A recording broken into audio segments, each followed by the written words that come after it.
الراوي بيقول الحلاق كان بيقفل المحل الساعة 12 بالليل، بس قبل ما يطفي النور دخل زبون غريب، راجل عجوز وشه شاحب وعينه غريبة. طلب منه حلاقة سريعة. الحلاق وافق، بس قبل ما يبدأ شغل لاحظ حاجة تخليه يتجمد في مكانه.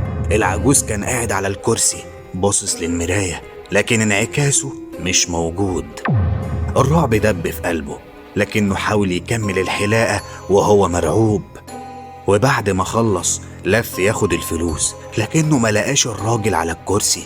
بص حواليه، المحل فاضي تماما، بس المقص كان لسه بيتهز لوحده. ولما راجع تسجيل الكاميرا اكتشف ان الكرسي كان فاضي طول الوقت، كأنه كان بيحلق للعدم.